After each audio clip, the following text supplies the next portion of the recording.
Thank you, Chair Fye. For the record, Bill Ramos representing the 5th District. And I would like to say right away from the beginning, this is an agency request bill, because all those things you heard, there's no way I could think any of them up.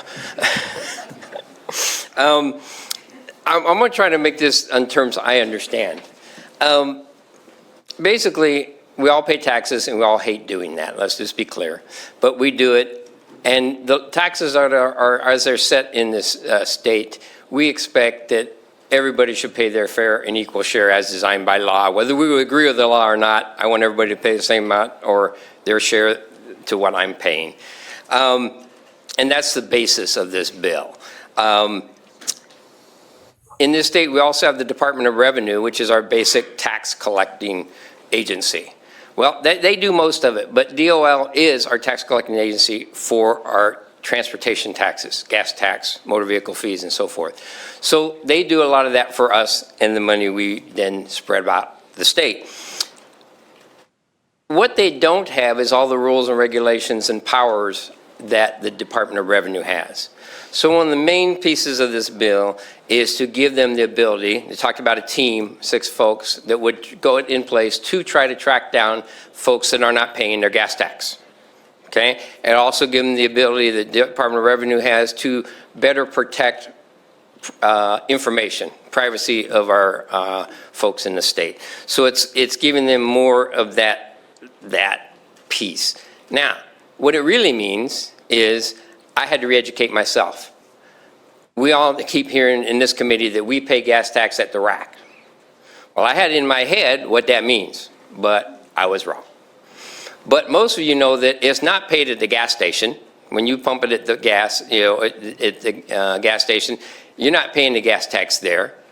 The owner of the gas station is not paying the gas tax. Somewhere further up the line at the rack is where the gas tax is actually being paid. Now you're paying it because it's incorporated into the price by that point.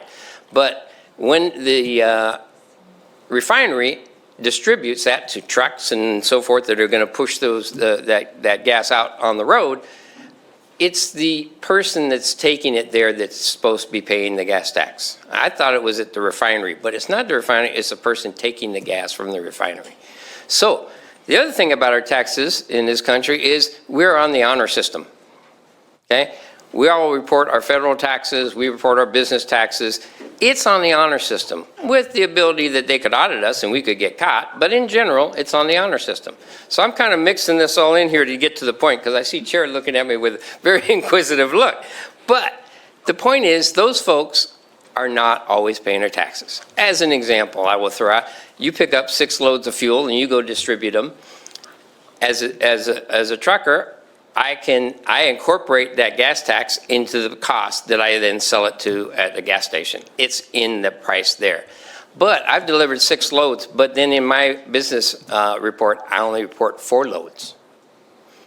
In which case, 2 loads didn't get gas tax paid on it. Now, it was probably sold at that higher price. Everybody thought it was the same, but that tax was then incorporated into the profit of the deliverer of the gas. Not fair as far as I'm concerned. Other ways is truckers can bring gas in from out of state, not even be a registered business in the state, deliver fuel and not report the day they deliver that fuel where they're paying the gas tax. So again, getting back to what this is trying to do is put a team in with the Department of Licensing so they can really get to those folks who aren't paying their taxes. And you heard at the end a very small thing that said this is expected to bring in $16 million per biennium in additional revenue that's not getting collected now. Okay, the state of Colorado has done this and their revenue increased more than their estimate. We hopefully it would be more here too. What can we do with an extra $16 million a biennium? Well, it's not going to fix our problems in transportation, but it can sure fix a lot of potholes and a lot of the preservation and maintenance we need to do. And again, it would be folks paying their fair share.